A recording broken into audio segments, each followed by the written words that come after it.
Hello, everyone. Welcome. My name is Eric Coffie, host of the Govcon Giants podcast. And today we are here in San Diego, California at the VIB Network 2022 conference. I'm here with Mr. Peter from Veteran-Owned Business Roundtable. So Peter, thank you for joining us today. Oh, thank you, Eric. Thank you. It's a pleasure being here. Pleasure being here at the VIB Network conference in San Diego, California, and being able to connect with organizations like yours and learning about what you guys do and what many other veterans do here. I'm very excited to be here. No, and interesting enough, I know that obviously if you're here, you support veterans. And so without even knowing a lot about your organization, I know, and I said to you earlier, I said, Peter, hey, look, you don't have to tell me and convince me. Ask me about the new rules and the law changes. So I said, we come on today and talk about some of the new rules, the laws that are changing, that are impacting veterans, and how, you know, veterans themselves can take advantage of it and not be subjected to some of those third-party companies and entities that are trying to, for lack of better words, extort money out of you. So,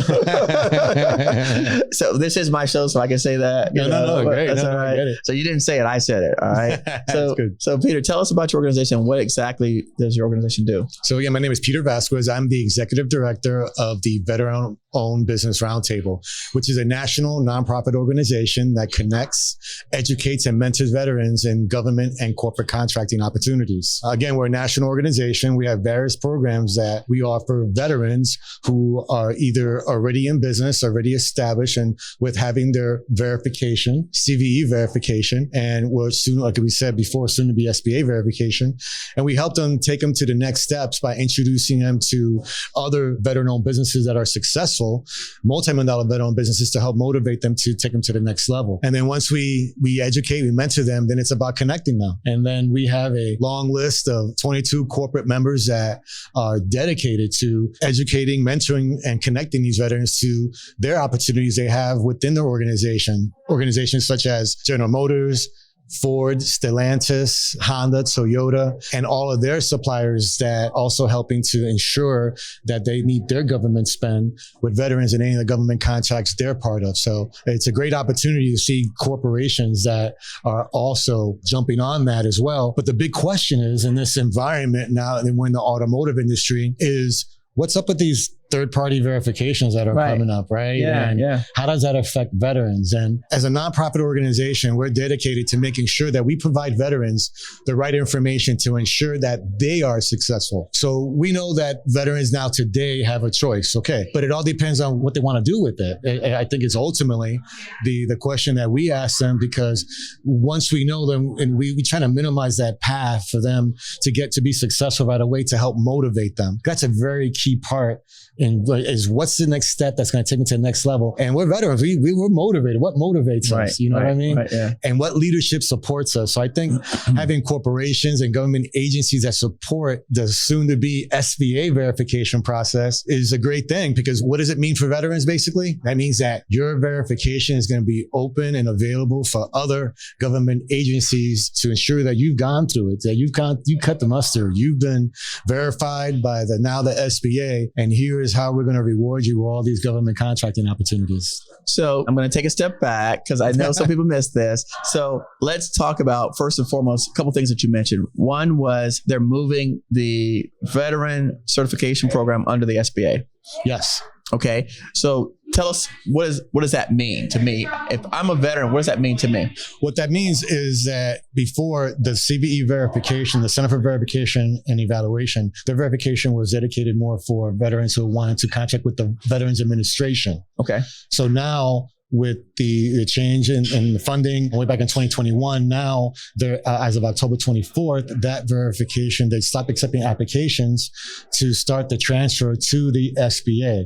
And in short, and how we look at it, what benefits veterans is that now that verification is going to be asked upon by other government agencies, which will benefit them, who also want to support and meet their veteran spend with veterans. Right. And that's because it's under the SBA now. It's under the SBA now. Right. Right. So I look at it as how are other organizations verifications, these third party are going to trump the SBA verifications, you know? Yeah. Because I ultimately look at it, the faster we get to that verification part, the faster I can connect veterans to opportunities, because that's how we're measured as an organization. Oh, really?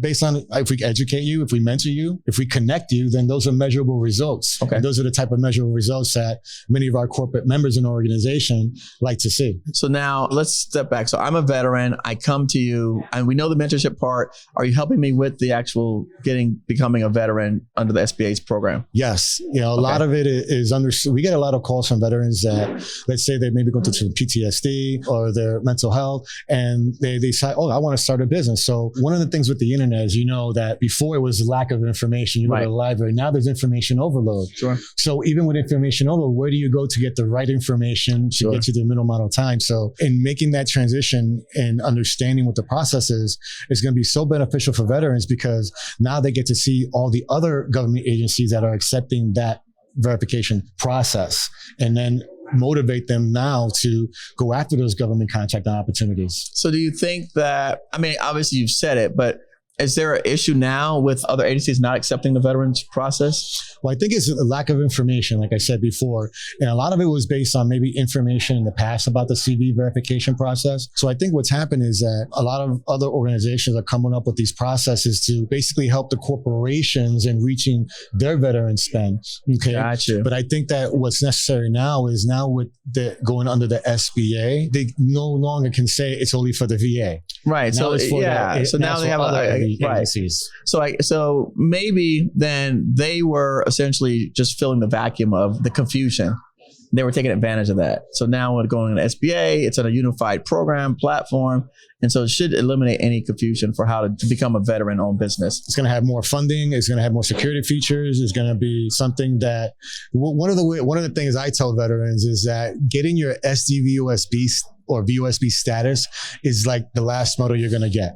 The last what? The last medal you're going to get. Okay. Oh, okay. That SDVOSB status, I know for me, is something that it changed my business. It changed everything about what I believed in. And I felt that I should be part of the VOBRT, Veteran-Owned Business Roundtable, to help share that message with veterans, because it's very important, because yes, the process is a stringent process. Right. And that's great. So we help motivate you for every step of that process, making sure you're ready to submit all your documents to the CVE, now going to be SBA verification process. What are the requirements for me coming in? Is there any minimum requirements for me to work with your organization? A lot of veterans don't know this information, but the information I can't say minimal. There's a lot of information you need, but to get you started, what are the qualifications to be an SDVOSB? So let me ask a different question. I mean, to not to be SDVOSB, to actually to come and be part of your program. Oh, to become part of our organization. Oh, yeah. Okay, great. How's that? Oh, it's even better. Yeah, because the requirements for SUV is going to be publicly online.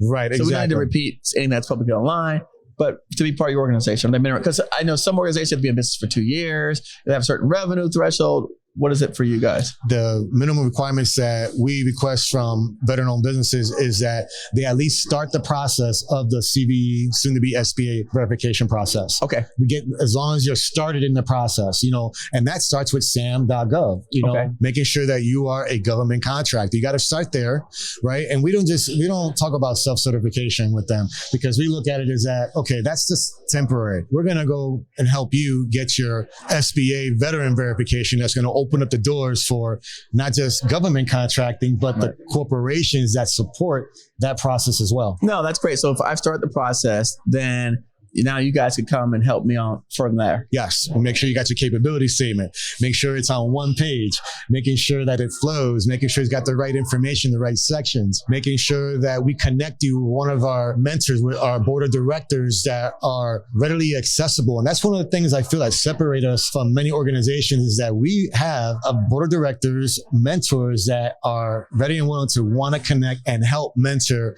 a veteran business to success. And that's really separates us from a lot of organizations, and making sure they're available to get you to that next step. tell us all the information where we can find you and contact information. And then we're going to continue this conversation later Definitely. You can know more about the Veteran-Owned Business Roundtable by visiting our website, veteran-roundtable.org. You could also visit us on the social media channels, VOBRT. But I specifically want to invite you guys to check us out on our Facebook page called Positive Thinking Veteran, which is a page that we dedicate to helping educate veterans on mental health and also sharing the success of other veteran-owned businesses. We have about 46,000 followers, and it's constantly growing thanks to our supporters like General Motors for sponsoring that program. So we thank them. And then some final parting words to close us out for tonight. Veterans, go out there and realize that all you need is a 0% rating to get your SCVOSB status. Go out there and get it. You deserve it. You've earned it. I mean, it's something that many people don't talk about, but with organizations and companies like Govcon Giants, they're going to educate you and give you all the information you need to take it to the next level. So if you're thinking about being an entrepreneur or getting into government contracting as a service-able veteran-owned business, you've earned it. Go for it. All right. Thank you so much. And thank you, Peter, for coming on. Thank you, Rebecca and VIB Network once again for giving us an opportunity to have this platform to share, connect with other folks out there. We look forward to all of you joining the VIB Network. This is definitely an endorsement of them. Thank you, VIB. Thanks, VIB.